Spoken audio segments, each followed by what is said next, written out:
ఈ ఉదయకాలం మందు పరిశుద్ధ గ్రంథాన్ని దేవుని యొక్క మాటలను మనం చదువుకోవటానికి దేవుడు మనకిచ్చిన ఈ యొక్క అమూల్యమైన భాగ్యానికై, శ్రేష్టమైన భాగ్యానికై మనం దేవునికి కృతజ్ఞతాస్తుతులు చెల్లించే వారమై ఉన్నాం.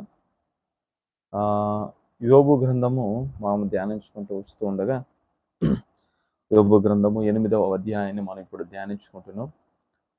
యోబు గ్రంథము 8వ అధ్యాయంలో కొన్ని మాటలను మనం చూసుకొని ముందుకు సాగిపోదాం. అందుకంటే ముందుగా దేవుని యొక్క సహాయాన్ని మనం కోరుకుందాం, ప్రార్థన చేసుకుందాం. సర్వకృపానిధికి మా నాయన, సజీవుడపైన దేవుడా, నీ పాదాలకు స్తోత్రాలు నాయన.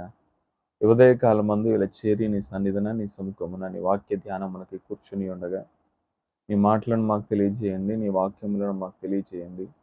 నీవే మాట్లాడమని సమయం ముందు వేడుకుంటున్నాను. పెట్టుకునైనా నీ వాక్యములో, నీ గ్రంథములో ఆ శ్రేష్టమైన విషయములను మీరు మాకు తెలియజేయమని నమ్మి స్తుతిస్తూ సమస్తమని పాదములకు అర్పిస్తూ రక్షకుడు అయిన యేసుక్రీస్తు నామమున స్తుతించి ప్రార్థించి అడిగి వేడుకుంటున్నాను తండ్రి. ఆమేన్. ప్రియమైన వర్లారా, యోబు గ్రంథము 8వ అధ్యాయం చదువుతాను. మీ దగ్గర బైబిల్ ఉంటే అందరూ తెరవండి, బైబిల్ చూడండి. అప్పుడు షూషీయుడగు బెల్దాదు ఇట్లా నేను, ఎంతకాలము నీవిట్లు మాట్లాడదువు?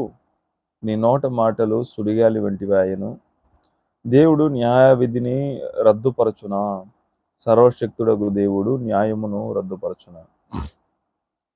నీ కుమారులు ఆయన దృష్టి ఎదుట పాపము చేసిరేమో, కావుననే వారు చేసిన తిరుగుబాటును బట్టి ఆయన వారిని అప్పగించనేమో.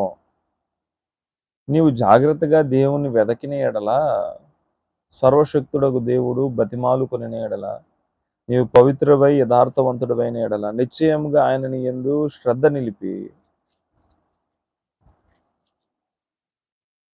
నీ నీతిని తగినట్లుగా నీ నివాస స్థలములను వర్ధిల్లజేయును. అప్పుడు నీ స్థితి మొదట కొద్దిగా నుండినను తుదకు నీవు మహాభివృద్ధి నొందుదు.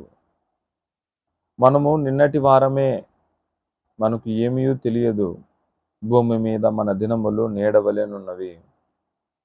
మునుపటి తరము వారి సంగతి విచారించుము. వారి పితరులు పరీక్షించిన దానిని బాగుగా తెలుసుకొనుము. వారు నీకు బోధించుదురు గదా, వారు నీకు తెలుపుదురు గదా, వారు తమ అనుభవములను బట్టి మాట్లాడుదురు కదా. బురద లేకుండా జమ్ము పేరుగున, నీళ్లు లేకుండా రెల్లు మొలచున. అది కోయబడక ముందు బహు పచ్చికగానున్నది గాని ఇతర మొక్కలన్నిటికంటే త్వరగా వాడిపోవును. దేవుడు మరుచువారందరి గతి అట్లే ఉండును.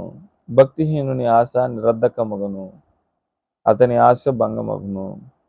అతడు ఆశ్రయించున్నది సాలెపురుగు పట్టే, అతడు తన ఇంటి మీద ఆనుకొనగా అది నిలువదు. అతడు గట్టిగా దాన్ని పట్టుకొనగా అది విడిపోవును. ఎండకు అతడు పచ్చిపట్టి బలియును. అతని తీగెలు అతని తోట మీద అల్లుకొనును. అతని వేళ్ళు గట్టు మీద చుట్టుకొనును. రాళ్ళు గల తన నివాసమును అతడు తెరచూచెను.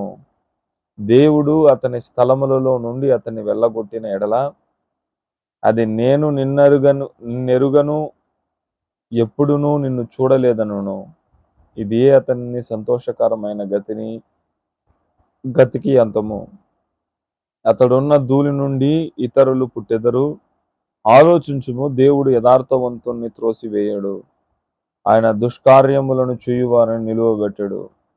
నిన్ను పగపట్టువారు అవమానభరితులగుదురు. దుష్టుల గడారము ఇక నిలువకపోవును. అయితే ఇంకను ఆయన నీకు నోటి నిండా నవ్వు కలుగజేయును. ప్రహర్షముతో నీ పెదవులను